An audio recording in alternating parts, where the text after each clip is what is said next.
자, 곡선의 변화에서 이렇게 아름다움을 느꼈었다면 이제 그 느낌을 또 다르게 표현하는 방법도 상당히 많이 있습니다. 자, 그래서 이번에는 끝처리의 변화를 어떻게 줄 것인가에 따라서 이렇게 전달을 해 보도록 하겠습니다. 자, 끝처리의 변화는요, 곡선의 변화와 좀 달리 느낌을 다르게 주는 어떤 그런 것도 있습니다.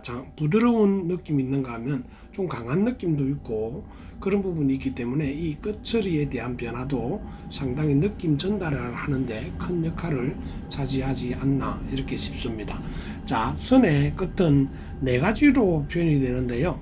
자, 끝이 어떤 이렇게 끝 네 가지를 한번 표현을 해보도록 하겠습니다. 자, 역입을 하는 선, 역입을 해서 해봉을 하는 선, 끝이라고 그러면 시작도 끝이겠죠. 이 선에서 본다면 시작과 끝이 어떻게 다르냐에 따라서 그 정도를 이야기를 하는 것이겠죠. 자, 역입과 해봉이 다 된 선이 있다면 자, 역입은 되지 않는 선이 있겠죠. 자, 이것을 서예에서는 공중역입이라고 하더라고요. 자, 공중에서 역입을 합니다. 그래서 공중에서 역입을 하고 내려오면서 역입이 없는 선입니다. 자, 이렇게 해서 회봉은 있는 선. 자, 이렇게 해서 또 새로운 선이 만들어지겠죠. 자, 이와 반대로 자, 역입은 합니다. 역입은 하는데 자, 회봉은 없습니다. 자, 이렇게 해서 오고다가 이렇게 회봉은 없이 이렇게 서서히 끝내는 경우가 있고요. 자, 또 달리 자, 역입도 없고 회봉도 없다. 이런 선이 또 있을 수 있겠죠. 자, 그래서 공중역입을 해서 이렇게 나갔어. 이렇게 회봉이 없이 빠져나갑니다. 자, 이 네 가지 선이 골고루 이렇게 이루어져서 조화를 이룬다면 다양한 표현을 할 수가 있겠죠. 자, 예를 들어서 제가 어떤 단어를 할까요? 어떤 단어 한번 보자. 자, 글이라는 단어를 가지고 일단 한번 적어 보도록 하겠습니다. 자, 제가 처음에는 도입 부분은 이렇게 없는 선을 가지고 이렇게 자, 적고요. 자, 역입이 있고 회봉도 있는 선. 자, 그 다음에 자, 역입은 있는데 회봉이 없는 선. 그죠? 자, 이렇게 하면 그죠? 선의 표현이 다 된 거죠. 그죠? 자, 선의 표현이 다 됐는데 요 선은 표현이 안 됐어요. 자, 그래서 길을 한번 써보도록 하겠습니다. 길 있는데요. 제가 표현할 때는 역입도 없고 마무리도 없는 선을 쓰려고 그랬는데 조금 늦었어요. 자, 그런 것도 있고 제가 이렇게 표현을 하려고 그랬습니다. 자, 이렇게 해서 이런 표현을 하려고 그랬죠. 자, 이렇게 해서 하는 방법도 있고요. 자, 여기에서 이렇게 글길이 됐죠. 자, 꼴을 쓰려고 그랬는데 왜 그렇게 됐는지 잘 모르겠어요.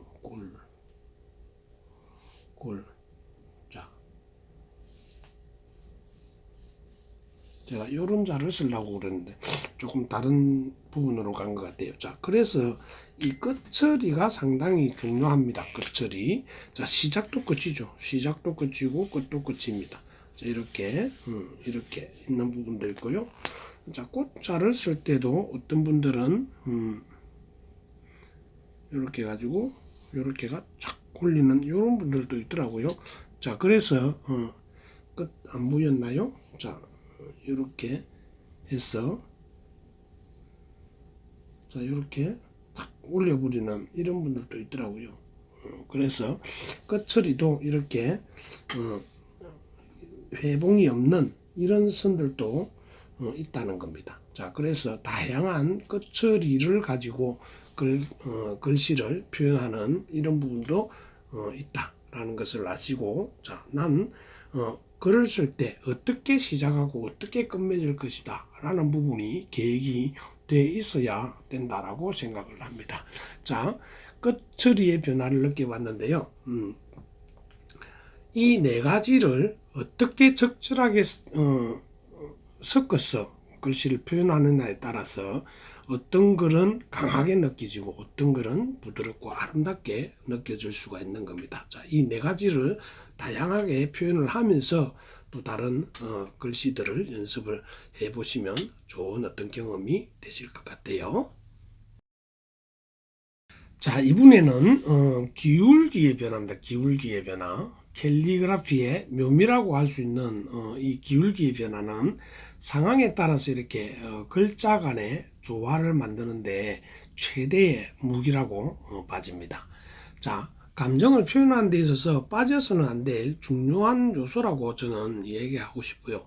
이 기울기가 잘하는 사람들은 아주 글씨가 아주 이렇게 남들에게 호평을 받는 그런 경우가 많은데요. 자, 이 기울기의 변화를 하기 위해서는 단어가 있어야 되겠죠. 저는 자주 쓰는 행복 가득한 세상이라는 문장을 가지고 한번 기울기의 변화를 해보도록 하겠습니다.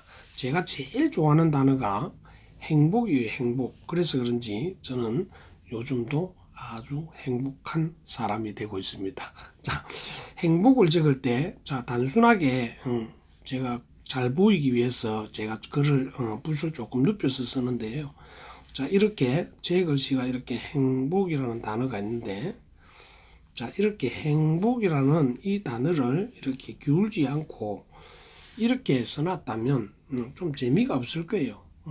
행복이 뭐 글씨가 잘 쓰는 거는 뭐 그냥 기본으로 놔두고라도 그냥 글씨를 잘 써서가 아니고 느낌 자체가 행복이라는 느낌을 주는 데는 아주 어떤 호평가를 받을 수 있는 그런 부분은 아니라고 생각을 해요. 그래서 저는 행복을 쓸 때마다 조금은 기웁니다. 이렇게.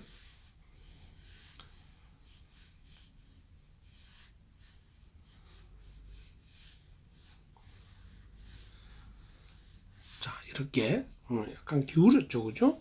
글자가 제대로 이렇게 반듯하게 서 있지가 않고 약간 기운 것을 볼 수가 있습니다.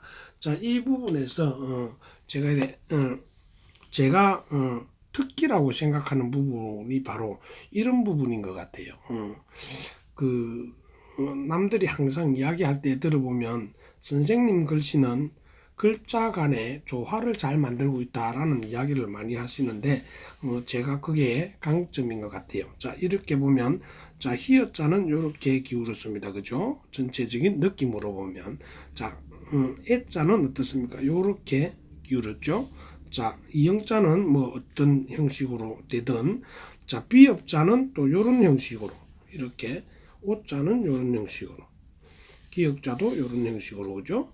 자, 이렇게 다 기울어져 가지고 있습니다. 자, 이거 전체적인 느낌으로 보면 이런 어떤 꽃이 활짝 피어나는 듯한 이런 어떤 결시 형태를 가지고 있어요. 자, 그래서 행복을 표현하는데 좀 더 이렇게 활기차고 행복하게 보이는 그런 어떤 느낌이 전달이 된다라고 저는 이렇게 생각을 하고 이렇게 기울여서 쓰고 있거든요.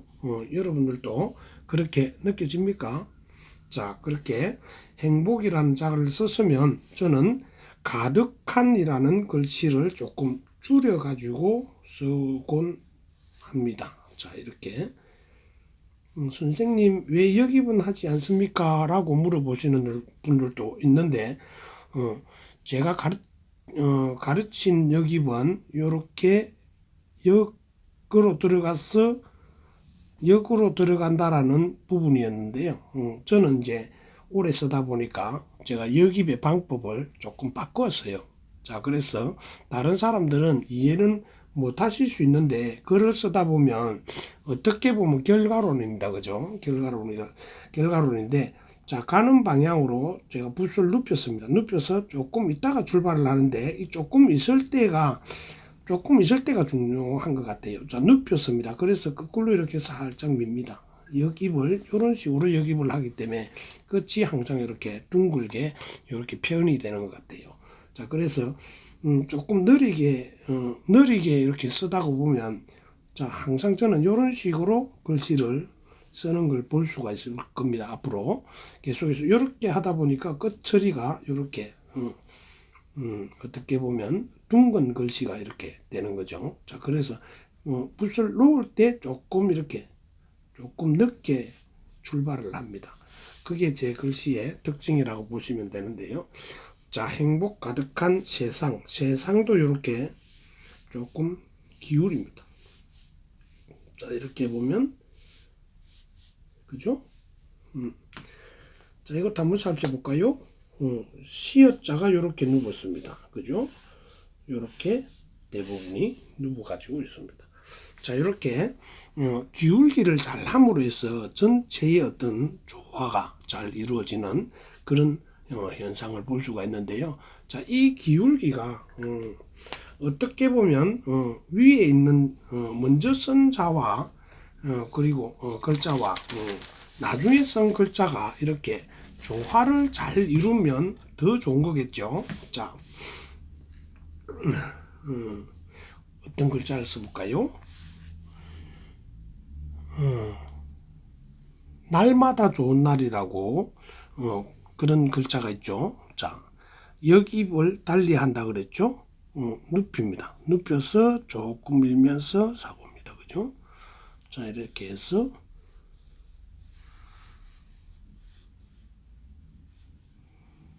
날마다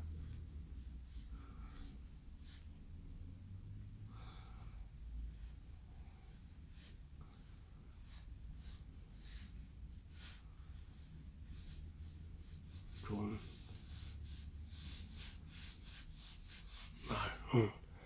이렇게 써봤는데요. 자, 어떻습니까? 먼저 쓴 글과 나중에 쓴 글이 조화가 잘 이루어질 때 아주 멋있는 거죠. 그죠?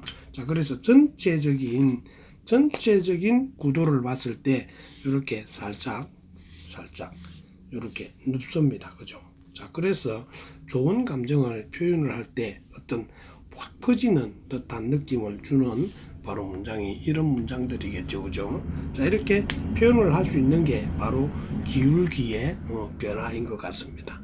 자, 한 단어를 쓰더라도 한 단어에서 이렇게 기울어지는 정도들이 나타나면 더 좋은 어떤 표현이 되겠죠. 자, 한자 연습할 때마다 이렇게 반듯하게 써 있는 글자보다는 조금씩 눕혀가면서 이렇게 써보는 연습을 해보는 것도 상당히 좋은 효과를 얻을 수 있을 것 같습니다.